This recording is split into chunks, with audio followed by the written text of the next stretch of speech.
Alright, dumating ka na ba sa point, no?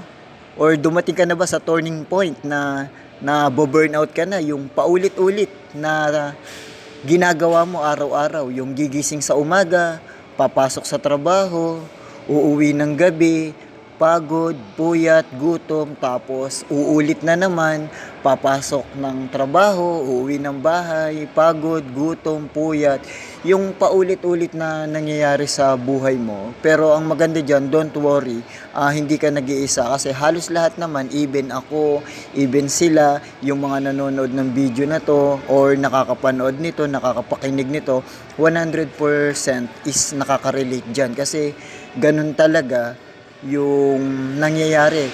Part kasi talaga ng buhay yan, yung umaabot ka sa turning point na napapaisip ka ng paulit-ulit na nangyayari yung parang walang progress, walang improvement. Pero based on my own experience na lang din, ang maganda talagang panlaban dyan is yung pinaka negative na pinagdadaanan mo, i-twist mo siya into positive. Katulad nung nasa picture na yan. So, kung titingnan mo, parang napaka-basic lang. Pero kung i-analyze mo, napakalalim ng meaning yan. Kasi kung titingnan mo, hindi siya perfect pero ginagawa niya pa rin yung trabaho niya para sa magandang buhay. Siguro ng pamilya niya, ng mga umaasa sa kanya. Okay? So, parang walang reason para magreklamo tayo, no? Kumbaga, instead na magreklamo tayo, magpasalamat, no? Magpasalamat dahil buo tayo, may magandang trabaho tayo, kompleto yung parts ng katawan natin, no? Tapos, yung iba pa sa atin, hindi nagko-commute, nakamotor, tapos, hindi nahihirapan pagdating sa mga ganito. Ito kasi si tatay, naglalakad lang tapos ang dami niyang bit. Samantalang tayo or samantalang yung iba, papasok lang, ang dala lang, lunchbox, helmet, baon, or kung ano-ano man nadala. Pero si tatay kasi, napakadami niyang pasanin, ano. So, in short, be thankful talaga. Magpasalamat talaga tayo kung ano man yung meron sa atin.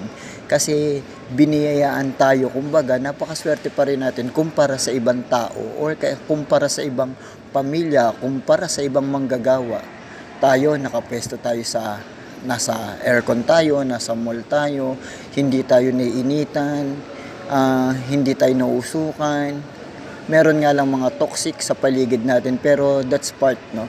Normal kasi talaga yon. Pero ang maganda dyan, yung gusto ko lang iparating sa'yo, kung ano man yung pinagdadaanan mo, be thankful pa rin. Kasi mas mabigat na tao, mas maraming pamilya, or mas marami pang manggagawa ang may mas mabigat na pinagdadaanan sa'yo. Okay, kaya maniwala ka lang na napaka-swerte mo pa rin. Okay, kasi eto nga, sabi nga dito, your next chapter is going to be amazing. I hope from November to December, our life changings for the better. God will open doors for you that you are never expected. Say amen. Okay, everything comes to you at the right time. Just be patient, trust the process, and never give up. So yun lang naman, no, napaka-small lang naman nung simple reminders lang naman natin for today's video. Alright, take care. That's all.